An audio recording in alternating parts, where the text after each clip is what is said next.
നമസ്കാരം. ഇറാനെതിരെ ഇസ്രായേലും അമേരിക്കയും നടത്തുന്ന യുദ്ധം മൂന്നാമത്തെ ആഴ്ചയിലേക്ക് കടക്കുമ്പോൾ യുദ്ധത്തിൻ്റെ ഭാവം മാറുന്നതായിട്ടാണ് ഇപ്പോൾ ലഭിക്കുന്ന സൂചനകളിൽ നിന്ന് നമുക്ക് മനസ്സിലാക്കാൻ കഴിയുന്നത്. അമേരിക്കയും ഇസ്രായേലിനെ സംബന്ധിച്ചിടത്തോളം ഇറാനെ വളരെ പെട്ടെന്ന് തന്നെ കീഴടക്കാം എന്ന് തന്നെയായിരുന്നിരിക്കാം അവർ കരുതിയിരുന്നത്. പക്ഷേ ഇപ്പോഴും ഇറാൻ പിടിച്ചു നിൽക്കുന്നു എന്നുള്ളത് വളരെ പ്രധാനപ്പെട്ട ഒരു കാര്യമാണ്. കൂടാതെ എന്നാൽ കഴിഞ്ഞ ദിവസം ഇന്ത്യൻ മഹാസമുദ്രത്തിലെ ഒരു ദ്വീപായ ഡിഗോ ഗേർഷ്യയിലുള്ള അമേരിക്കയുടെയും ബ്രിട്ടൻ്റെയും സൈനിക താവളത്തിന് നേർക്ക് ഇസ്രായേൽ ആക്രമണം നടത്തിയത് അമേരിക്കയെ കൂടുതൽ പ്രകോപിപ്പിക്കാനാണോ എന്ന് സ്വാഭാവികമായ സംശയം വരുന്നുണ്ട്. കഴിഞ്ഞ ദിവസങ്ങളിലൊക്കെ തന്നെ ട്രംപ് ഏതാണ്ട് ഇനി അങ്ങോട്ട് ഒത്തീർപ്പിൻ്റെ നാളുകളാണെന്നുള്ള ചില സൂചനകളൊക്കെ തന്നെയാണ് നൽകിയിരുന്നത്. പക്ഷേ അതിന് തങ്ങൾ തയ്യാറല്ല എന്നുള്ളൊരു നിലപാടാണ് ഇപ്പോൾ ഇറാൻ സ്വീകരിച്ചിട്ടുള്ളത്.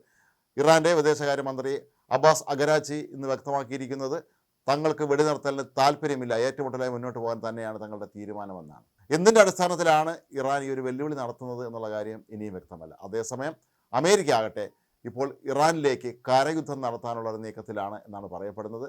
ഇതിനായി പരമാവധി അമേരിക്കൻ പട്ടാളക്കാരെ ഇറാനിലേക്ക് എത്തിക്കാനുള്ള ഒരു ശ്രമമാണ് ഇപ്പോൾ അമേരിക്കൻ സൈന്യം നടത്തുന്നത്. പെൻറ്റഗൺ ഇതിനുള്ള അനുമതി നൽകിക്കഴിഞ്ഞു എന്നാണ് പറയപ്പെടുന്നത്. ഡൊണാൾഡ് ട്രംപിനെ സംബന്ധിച്ചിടത്തോളം എന്ത് വില കൊടുത്ത് ഇറാനെ പരാജയപ്പെടുത്തുക എന്നുള്ള അദ്ദേഹത്തിൻ്റെ ലക്ഷ്യമാണ്. പക്ഷേ തൻ്റെ സ്വന്തം രാജ്യത്ത് നിന്ന് സ്വന്തം പാർട്ടിയിൽ നിന്ന് പോലും ഇപ്പോൾ എതിർപ്പ് വരുന്നൊരു സാഹചര്യത്തിൽ ഇതിൽ നിന്ന് എങ്ങനെ തല ഊരാം എന്നുള്ള ചിന്തയിൽ കൂടിയാണ് ട്രംപ്.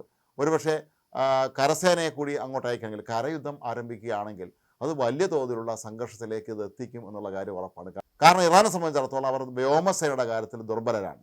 പക്ഷേ നാവികസേന അത്യാവശ്യം ശക്തമായിരുന്നുവെങ്കിൽ അവരുടെ പല കപ്പലുകളും ഇതിനോടകം തന്നെ അമേരിക്ക മുക്കിക്കഴിഞ്ഞിട്ടുണ്ട്. എന്നാൽ ഇറാൻ്റെ കരസേന വളരെ ശക്തമാണ് എന്നുള്ളതാണ് നമ്മളിവിടെ ശ്രദ്ധിക്കേണ്ടുന്ന ഒരു കാര്യം. ഏതാണ്ട് 11 ലക്ഷത്തോളം വരുന്ന സൈന്യമാണ് ഇറാനുള്ളത്. ഇറാൻ്റെ 3 വിഭാഗങ്ങളിലായിട്ടാണ് ഇറാനിലെ സൈന്യമുള്ളത്. അതിൽ ഏറ്റവും പ്രധാനപ്പെട്ട ഒന്ന് IRGC ഉണ്ട്.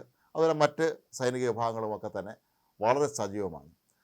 നേരത്തെ തന്നെ നിരവധി യുദ്ധങ്ങളിൽ പങ്കെടുത്ത് നല്ല പരിചയമുള്ള ഒരു സൈന്യമാണ് ഇറാൻ്റേത്. ഇറാൻ ഇറാഖ് യുദ്ധം നമുക്കറിയാം, എത്രയോ വർഷം ഇരു രാജ്യങ്ങളും തമ്മിൽ യുദ്ധം ചെയ്തു. അതുപോലെ മറ്റ് പല ഇസ്ലാമിക രാജ്യങ്ങളിലും പ്രശ്നങ്ങളുണ്ടായപ്പോൾ അവിടേക്ക് ഈ സൈന്യത്തെ അയച്ചിട്ടുണ്ടായിരുന്നു. അങ്ങനെ കരയുദ്ധത്തിൽ വളരെ പ്രാഗൽഭ്യം നേടിയ ഒരു സൈന്യം തന്നെയാണ് ഇറാനുള്ളത്. അതുകൊണ്ട് തന്നെ അവരെ നേരിടുക എന്ന് പറയുന്നത് അമേരിക്കയെ സംബന്ധിച്ചിടത്തോളം അത്ര എളുപ്പമുള്ളൊരു കാര്യമായിരിക്കില്ല. മാത്രമല്ല ഇറാനിലെ ഭൂപ്രകൃതി അമേരിക്കയിൽ നിന്ന് ഏറെ വ്യത്യസ്തമാണ്. ഇവിടെ കുന്നുകളും പർവ്വതനിരകളുമൊക്കെയുള്ള വലിയൊരു രാജ്യമാണ് ഇറാൻ. ആ രാജ്യത്തേക്ക് അമേരിക്കയുടെ കരസേന എത്തി അവിടേക്ക് ആക്രമണം നടത്തുക എന്ന് പറയുന്നത് അത്ര എളുപ്പമുള്ളൊരു കാര്യമായിരിക്കില്ല എന്നാണ് നിരീക്ഷകർ വിലയിരുത്തുന്നത്. എങ്കിൽ പോലും ട്രംപിനെ സംബന്ധിച്ചിടത്തോളം ഇപ്പോൾ അദ്ദേഹം ആകെ കോപത്തിലാണെന്നാണ് പറയപ്പെടുന്നത്. കാരണം ഈ ഡിഗോ ഗേർഷ്യയിലേക്ക് ഇറാൻ നടത്തിയ ഈ ഒരു മിസൈൽ ആക്രമണം ശരിക്കും എല്ലാ രാജ്യങ്ങളെയും അമ്പരപ്പിച്ചിട്ടുണ്ടായിരുന്നു. ശ്രീലങ്കയ്ക്കും മാലദ്വീപിനുമൊക്കെ അടുത്തുള്ള ഒരു സ്ഥലമാണ്, ഒരു ദ്വീപാണ് ഈ ഡിഗോ ഗേർഷ്യ. ഈ ഒരു സാഹചര്യത്തിൽ തന്നെ ആയിരിക്കാം ഒരുപക്ഷെ ശ്രീലങ്ക കഴിഞ്ഞ ദിവസം അമേരിക്കയുടെ 2 യുദ്ധവിമാനങ്ങൾക്ക് അവരുടെ ഒരു അന്തർദേശീയ വിമാനത്താവളത്തിൽ ഇറങ്ങാനുള്ള അനുമതി നൽകാതിരുന്നത് എന്ന് വേണം കരുതാൻ. കാരണം 4000 കിലോമീറ്ററോളം ദൂരം സഞ്ചരിച്ചാണ് ഇറാൻ്റെ ഒരു മിസൈൽ ഡിഗോ ഗേർഷ്യയിലേക്ക് എത്തിയത് എന്ന് പറയുമ്പോൾ ഇത് സമീപ പ്രദേശത്തുള്ള തങ്ങളുടെ രാജ്യത്തേക്കും നാളെ ഇറാൻ വേണമെങ്കിൽ അയക്കും എന്നുള്ളൊരു ഭയമുള്ളത് കൊണ്ട് തന്നെയാണ് അവർ അത് ചെയ്യാത്തത് എന്നാണ് പറയപ്പെടുന്നത്. അമേരിക്ക പണങ്ങിയാലും കുഴപ്പമില്ല, ഇറാൻ്റെ ആക്രമണം നേരിടാൻ തങ്ങൾ കഴിയുകയില്ല എന്നുള്ള ആ ഒരു ചിന്തയിൽ നിന്നായിരിക്കും അവർ ഇതിന് തയ്യാറാകാതിരുന്നത്. പക്ഷേ ഡൊണാൾഡ് ട്രംപിനെ സംബന്ധിച്ചിടത്തോളം അദ്ദേഹം വല്ലാത്തൊരു ആശയക്കുഴപ്പത്തിലാണ് ഇപ്പോൾ. ഇസ്രായേൽ ആകട്ടെ അമേരിക്ക യുദ്ധം നിർത്തിയാലും നിർത്തില്ല എന്നുള്ളൊരു നിലപാടാണ് സ്വീകരിച്ചിരിക്കുന്നത്. അപ്പോൾ ഏതായാലും കുറേ നാളുകളുടെ യുദ്ധം തുടരും എന്ന് തന്നെയാണ് ഇതിൽ നമുക്ക് മനസ്സിലാക്കാൻ കഴിയുന്നത്. അമേരിക്ക ആകട്ടെ അവരുടെ പരമാവധി സന്നാഹങ്ങളും പണവും എല്ലാം ഉപയോഗിച്ചുകൊണ്ട് തന്നെയാണ് ഇറാനെ ആക്രമിക്കുന്നത്. ഇസ്രായേലും ഒപ്പമുണ്ട്.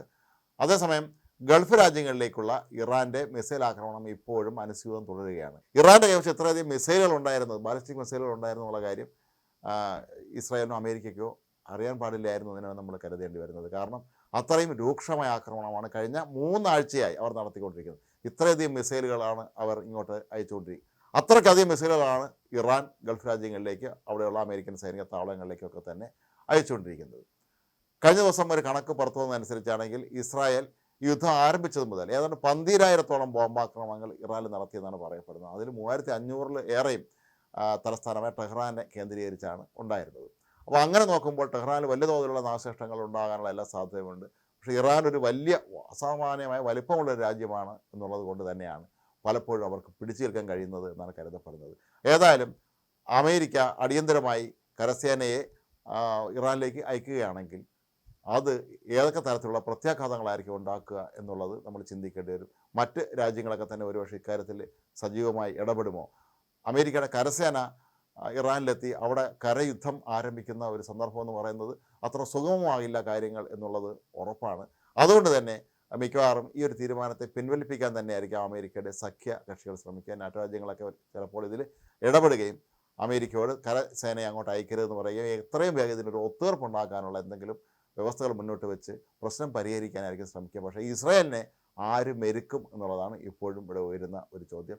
അമേരിക്ക പിന്മാറിയാലും ഇസ്രായേൽ പിന്മാറില്ല. ഇറാനും ഇപ്പോൾ തങ്ങളുടെ വെടിനിർത്തലിന് ഇല്ല എന്ന് പറയുമ്പോൾ രണ്ടും കൽപ്പിച്ച് തന്നെയാണ് ഇവരെല്ലാവരും ഇറങ്ങി പുറപ്പെട്ടിരിക്കുന്നത് എന്ന് വേണം നമ്മൾ കരുതാൻ. പക്ഷേ അത് നാളെ ലോകക്രമം തന്നെ ഒരുപക്ഷെ മാറ്റിമറിക്കുന്ന തരത്തിൽ വലിയൊരു യുദ്ധത്തിലേക്ക് അത് കൊണ്ടുവന്ന് എത്തിക്കുമോ എന്നുള്ള സംശയം ഇവിടെ അവശേഷിക്കുകയാണ്. ഏതായാലും അമേരിക്കയും ഇറാനും തമ്മിലുള്ള കരയുദ്ധം ഇരു കൂട്ടർക്കും ദോഷകരമായി തീരും എന്ന് തന്നെയാണ് പ്രതിരോധ വിദഗ്ധർ വിലയിരുത്തുന്നത്. അതേസമയം ഇറാൻ നേരത്തെ തന്നെ വ്യക്തമാക്കിയിട്ടുള്ളത് അമേരിക്ക കരയുദ്ധത്തിന് വരികയാണെങ്കിൽ അവർക്ക് ഞങ്ങൾ സർപ്രൈസ് ഒരുക്കിയിട്ടുണ്ട് എന്നാണ്. എന്ത് സർപ്രൈസ് ആണെന്നുള്ള കാര്യം ഇനിയും വ്യക്തമല്ല. അമേരിക്ക ഒരിക്കലും പ്രതീക്ഷിക്കാത്ത ഏതോ ഒരു തിരിച്ചടി അവരെ കാത്തിരിക്കുന്നു എന്ന് തന്നെയാണ് ഇറാൻ്റെ ഈ ഒരു പ്രഖ്യാപനത്തിൽ നിന്ന് നമുക്ക് മനസ്സിലാക്കാനും കഴിയുന്നത്.